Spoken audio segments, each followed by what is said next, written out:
All right, I'm here with my buddy Bella, and in this video we're going to go over how you can teach your dog to stay and not run through an open door. Now to do this, we're going to be using a marker word here. Marker word is yes, and some high value treats. And we picked a door. This is not the ideal setup, but just because of the logistics of the house, this is where we're practicing. This is not the door they normally go through. This isn't a bad thing, practicing at a door that they don't normally go through, because it can make it a little bit easier. But you want to eventually replicate this at the actual doorways that the dogs don't go in and out of. Now what I'm going to be doing is breaking this down in individual steps. So Bella, first thing I want her to do is understand where I want her to be. Yes.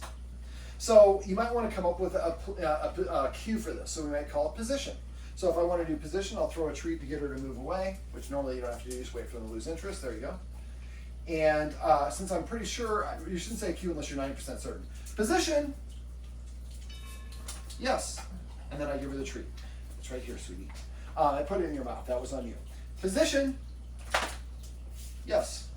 So the first stage is just calling her to this place and having her sit. I'm not opening the door, I'm not even starting to open the door. Now she's pretty good at this.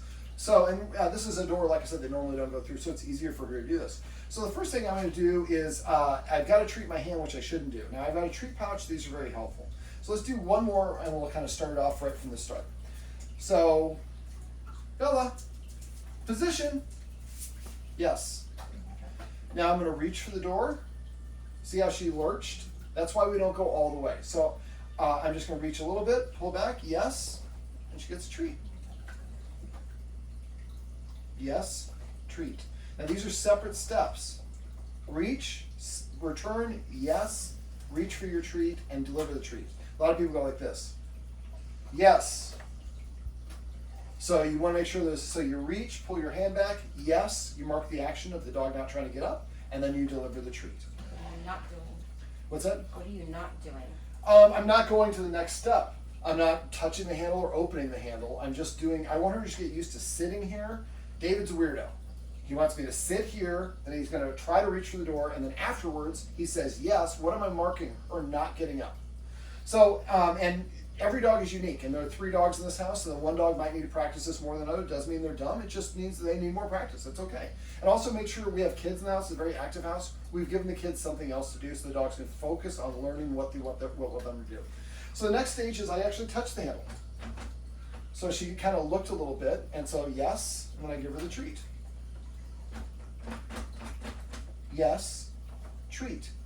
When we think of opening the door as one fluid movement, reaching for it is a movement, turning the handle is a movement, pulling it back is a movement, yes.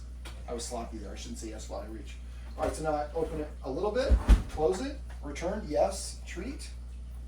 And this is where it gets a little bit, my positioning isn't great because I'm gonna have to move to open the door, so I'm gonna reset her by moving her over there. Go get the treat. And so position might be actually this square right here. So position, yes, treat. So now I reach, pull back, yes, treat. Jiggle, yes, treat. Jiggle, open, close, return, yes, treat. You got my hand a little wet, they're a little bit slobbery now. Now I open it a little bit more. Yes, treat.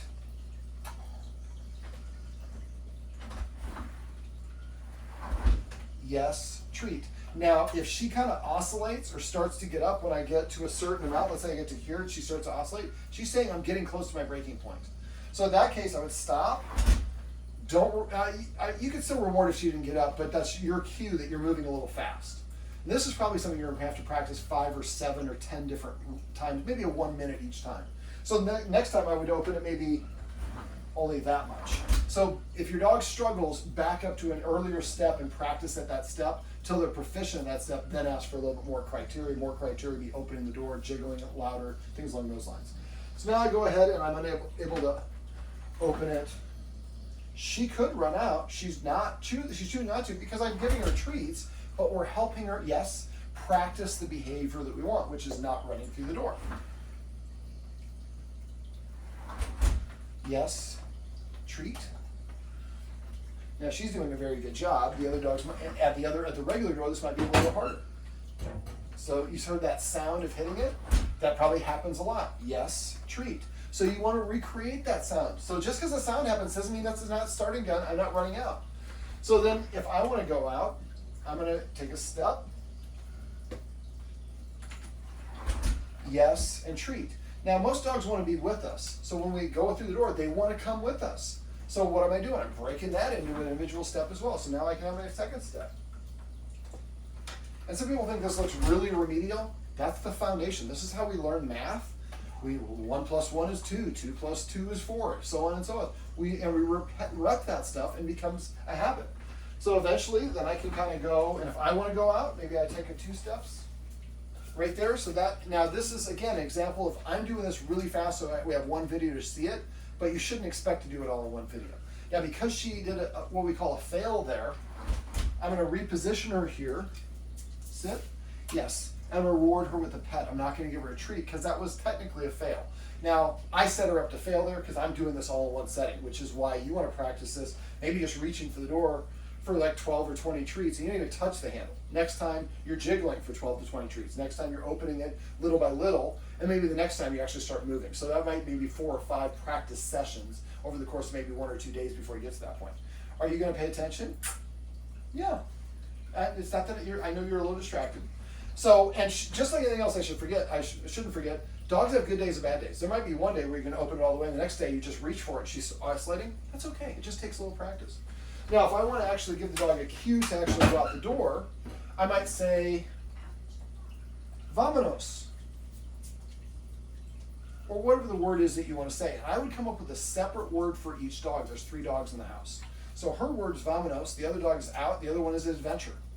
So now I could have 3 dogs sitting here, and I can say vamonos, and she runs out, and the other 2 dogs stay there because that word does not have the same context to her or to the other 2 dogs. Now, in that case, I can open the door and leave the door open and go wash and do some dishes or make some steak or whatever it is, and then say vamonos with my back to it, and then the dog races out the door. Now, why can we not say the dog's name plus the same action word? Well, because then, a lot of times you say the dog's name. Well, if you say Bane's name, then he's going to get attention. I'm going to go get that attention too. So I usually let use the dog's name to get them to look at me, and then give them a cue. And they can have the shared cue, but going through the door is something a lot of dogs are racing because they want to go through first. I want to be the first one out there. Well, there's a toy. Maybe I can grab the toy first. So now they're jockeying for position. You're creating excitement. And then we add in saying their names that they hear 100 times a day, adds a little bit more excitement to that. And so this whole activity is just to bring the temperature down, be nice and slow. And then vamonos means the person's going to open the door, vamonos, and then we throw the treat as we say vamonos, and that's kind of how you introduce a release word. Hey, vamonos. You didn't see that one, did you? Vamonos. There you go. So get a treat that you can see easily on the other side. Now, right now we're doing this here because she's not the runner dog, and this is a secure area here.